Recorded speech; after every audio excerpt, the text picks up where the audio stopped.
Саламатсыздарбы, урматтуу телекөрүүчүлөр. Бүгүнкү өтө турган сабагыбыз кыргыз адабиятынын 11-класстары үчүн Орхон Энисей жазуулары деген сабакты өтөбүз. Балдар, буга чейин бир топ окумуштуулар деги эле биздин тарыхчылар дагы айтып келген. Кээде биз угуп калабыз да эл ичинен биздин кыргыздын жазуулары болгон эмес деген пикирди дагы жаратып жүрүштү. Биз буга мындай деп жооп берет элек. Дүйнө жүзүндөгү байыркы элдерди алып караганыбызда жазуусу болгон өлкөлөр эң байыркы элдерге кирген. Мына ушу жазуусу бар байыркы элдердин катарына кирген кыргыздардын жазуусу Орхон Энисей жазуусу болгон. Эми ойлоп көргүлө. Биз жоокердик турмушта жашаган эл болгондуктан алар жазууну сактап калуунун жолдорун жана тарыхта калуунун жолдорун биздин эл өтө акылмандуулук менен ойлоп тапкан. Азыр мен силерге дүйнө жүзүндөгү жазуулар кандай болгон дегенде маалымат берип алайын. Мисалы, египеттиктер папируска жазышкан. Андан кийинки жазуулары кадимки эле пирамиданын дубалдарында калган, балдар. Мына ошо пирамиданын дубалдарында калган жазууларда дагы биз жана кыпчактар жөнүндөгү маалыматтар бар. Андан кийин Шумер элдери, булар Иран, Ирактар, бул Шумер элдери ылайга жазышкан, глинопис деп коет. Алар ылай тактайчаларды жууруп жасап, тактайча түрүндө жасап, ошого оюп жазып, кургатып, анан сактап койгон. Андан кийинки жазуулар кыргыздарды айталык. Биздин кыргыз эл ташка жазган. Андан кийин монгол эли булар териге чийип жазышкан. Андан кытайлар бамбукту тең жарып, ичиндеги жумшак буласына оюп жазышкан. Эми бул жерде карагыла, эмне үчүн ар бир эл ар кандай буюмдарга, нерселерге жазууну калтырган? Эми бул ошол элдин көз карашына, дүйнөлүк көз карашына байланыштуу болгон деп айтсак болот. Биздин кыргыз эл жоокер эл болуп, дайыма жоокердик турмушта жашагандыктан, балдар, алар өзүнүн тарыхын сактап калуунун эң бир жакшы ыкмасын ойлоп табышкан. Кээде душмандар басып киргенде бир айылды бүтүндөй жок кылып, өрттөп, каттуудан казан, жумшактан күл эле калган учурлар болгон. Мына ошондо биздин кайсы жазуубуз, кайсы буюмубуз, кайсы эстелигибиз калмак эле. Ошондуктан ата-бабаларыбыз ойлоп отуруп, биз өз тарыхыбызды ташка чегип жазалы. Болбосо биздей баатыр бабаларым билбей калат деп, алар ташка чегип оюп жазууну өздөштүрүшкөн. Эми Орхон Энисей жазуулары, балдар, мына ошол ташка чегип жазган биринчи биздин жазмаларыбыз десек болот. Бул жазма 200 жылдай өмүр сүргөн. Кийин эмне үчүн колдонбой калдык деген суроолор силерди кызыктырат да, туурабы? Колдонбой калганыбыздын себеби андан кийин ислам келип, исламдын таасири менен кыргызча эле оюбузду араб тамгасы менен жазып калдык. Ошон үчүн бул жазуу колдонуудан чыгып калды, балдар. Эми мына ушул Орхон Энисей жазуулары биздин Энисейде жашаган бабаларыбыздын баштаган жазуулары. Таштагы жазуулар кантип табылган деген дагы бир кызык окуяны айтып берейин, балдар. Бизге Петр I абдан жакшы нурун чачып кетти десек болот. Петрдун тушунда, балдар. Ал дайыма Европанын маданияты менен жашай билген кыйын реформатор падыша болгон эмеспи? Ал орустарды абдан күчтөнтүп державага айланткан кыйын реформатор падыша болгон. Ошондуктан ал аскерине атайын Европанын эрежелерин киргизип турган. Бир күнү Финляндиянын бир офицерин колго түшүрөт. Ал офицери Йоган Стреленберген деген офицер болот. Аны карагай кыйганы сүргүнгө айдайт. Сүргүнгө Энисейге айдайт, балдар. Мына ушул Энисейде тиги карагайды кыйып, антип минтип иштеп жүрүп, балдар, бир күнү эс алууга чыгат. Эс алууга чыкканда мындай байкаса, ар бир жердеги эле бийик таштарда же кандайдыр бир томпойгон чоң таштарда иероглифтер турганын көрөт, жазылып турганын. Ал эмне жазуу экенин такыр түшүнбөйт. Акыры ал дем алыш күндөрү мына ошол жазуулардын бардыгын эгерде кандай таштын кандай болсо, мисалы кандай жайгашса, мына ошондой жазуулар менен мындай кылып туруп түшүрө баштайт. Эгер тоголок болсо тоголок формасындагы, мындай болсо мындай формасындагы бүт кагаз бетине түшүрө баштайт. Анан качан анын мөөнөтү бүтүп, өзүнүн өлкөсүнө Финляндияга кетип атканда, бул жазуулардын бардыгын сактап алып кетет. Андан кийин анан өзү ушунчалык маалыматтуу болгондуктан дүйнө жүзүндө чыгуучу илимпоздордун журналына бүтүндөй жарыялайт. Мен бул таштагы сырдуу жазууларды байкадым деп. Ошондон улам бул руна жазуулары деген атты алып калды балдар. Себеби руна деген сөз Дания тилинен жашыруун сыр дегенди түшүндүрөт экен. Жашыруун сыр дегенде. Ошондуктан биз руна жазуулары же Орхон Енисей жазуулары деген аталыштарды алып жүрөт. Руна жазуулары мындайча айтканда 6-9 кылымдарга таандык балдар. Эми ушул жазууларыбызды окумуштууларыбыз 6 версия менен караптыр балдар. Бирөө айтыптыр, бул биргелешкен түрк жазуулары деп.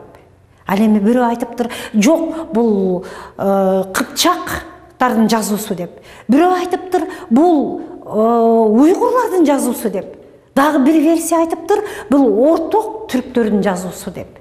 Мына ошондой талаш тартыштардан улам кийин бизде эң чоң жакшы летопис Кытайда сакталгандыктан алар Кытайга суроо жөнөтүшөт. Кытайда билесиңер, Сыма Цзяндын 40 томдугу сакталат. Мына ошол 40 томдукта алар даана белгиленген бул кыргыздардын жазуусу деген баян менен маалыматты такташат. Мына ошентип биз руна жазууларды же Орхон Енисей деп аткан жазууларыбызды Кытайдан тактап, бул кыргыздарга гана таандык экендигин билип, андан кийин бул жазууларды чечмелөөгө өттүк. Азыр балдар кимдер чечмеледи? Же кантип биз ушул иероглифтерди биз жандырып кайра bundan биз маалыматтарды алдык дейбиз. Бул боюнча бир канча илимдер жакталган балдар.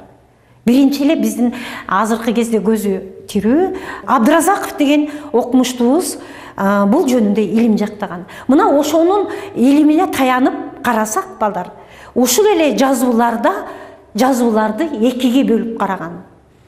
Биринчи бөлүгү балдар поэтикалык саптардан турат, кыска-кыска, экинчи бөлүгү узун саптардан турат деп айтылат.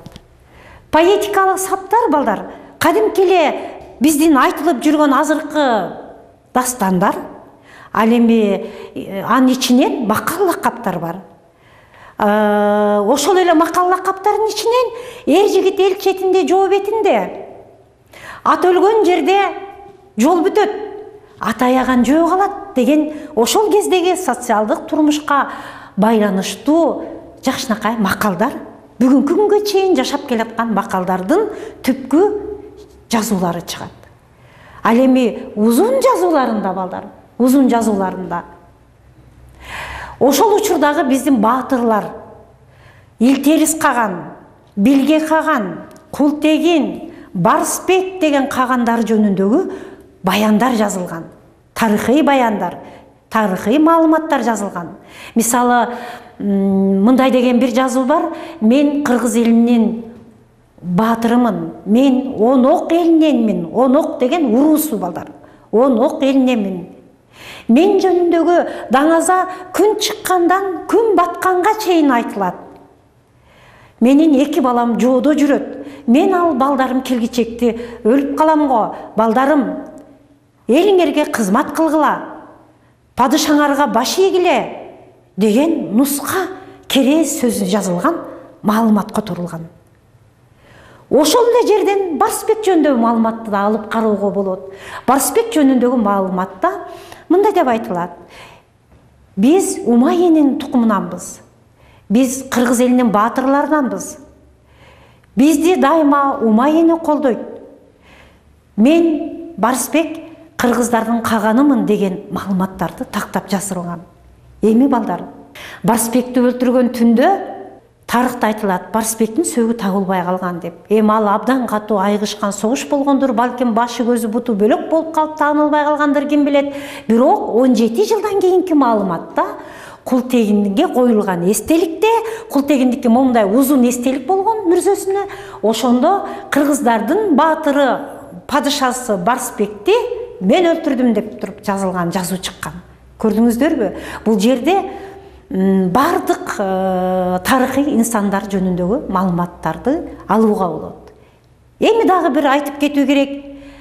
Бул ташка жазуу кыргыздардын өтө акылмандыгынан чыккан балдар. Биринчиден, канча кылым бою ал таш сакталып, мына биздин күнгө чейин жетип, биздин тарыхый жазуу эстеликтерибизге айланып отурат. Ал эми ошо ташка жазуу кандай механизмде жүргөн? Биз ошого токтололу. Силерге маалымат бериш үчүн мен атайын мына ушул жагына токтолоюн. Катты жазууда атайын алар ошол убакта цензура болгон. Цензура деп атайын текшерүүдөн өтүп турган каттар. Ошол катты жазыш үчүн, эмне маалыматты калтырыш үчүн атайын текшерүүдөн өтүлгөн. Ал текшерүүдөн өткөндөн кийин ташка чегүүгө уруксат берилген балдар. Уруксат берилген соң ташты абдан чегип иштөөчү таш чеккичтер иштеген. Бир алакандай маалыматты 3-4 ай деген аралыкта чегип иштеген. Мен силерге көргөзөйүн. Мисалы, момундай шиш катуу нерсе менен мынтип уруп отуруп, кырып отуруп, 1 сантиметр, 1,5 сантиметрге чейин оюп отуруп, андан кийин ар бир тамганы түшүргөн балдар. Бул деген канча кылым бою бул жазуу түбөлүккө калсын үчүн ушунчалык аракеттерди жумшаган. Ошон үчүн бир кичинекей маалыматты калтырыш үчүн 3-4 айга чейин таш чеккичтер чеккен балдар. Мына ошентип акыры кыргыздардын жазуусу экендигине бүтүндөй дүйнө жүзү ишенип, дүйнө жүзү кызыгып, андагы которулган, андагы жазылган, андагы жазуудагы которулган маалыматтарды азыр тарыхыбызга толуктап киргизип атабыз балдар. Мына ошондуктан мен кыргыздын жазуусу жок, жазуусу болгон эмес деген маалыматты убагында туура эмес айтылып калган деп эсептейт элем. Ал эми бул жазуу кыргыздардын толук бойдон тарыхын чагылдырган Орхон Енисей руна жазуулары. Же болбосо мындайча айтканда, баягы рунаны жашыруун сыр деп айттык, таштагы катылган жашыруун сырлар деп атасак болот. Мунун баарын. Эми балдар, кийин исламдын таасири менен биз араб тамгасын, араб иероглифтерин колдонуп калгандан кийин белгилүү гана адамдар окуп калды.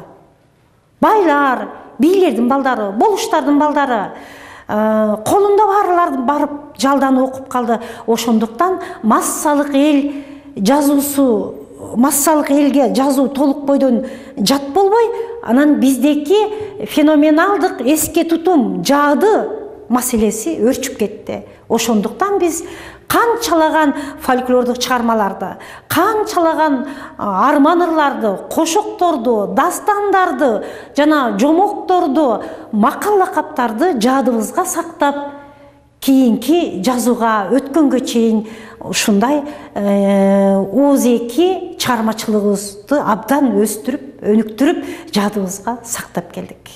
Бүгүн биз кыргыз элинин орто кылымдарына таандык, Орхон Енисей жазуулары деген теманы өттүк. Бул силер сыймыктанышыңар керек, бул биздин байыркы жазууларыбыз деп. Бүгүнкү өткөн сабагыбыз Орхон Енисей жазуулары деп атадык дагы. Ал жазууларды кайсы кылымда колдонуп, кандай себептен кайра колдонбой калдык деген маалыматтарды айттым. Сиздер бул боюнча кеңири маалымат алдыңыздар. Эми кийинки сабагыбыздан жолукканга чейин саламатта калыңыздар.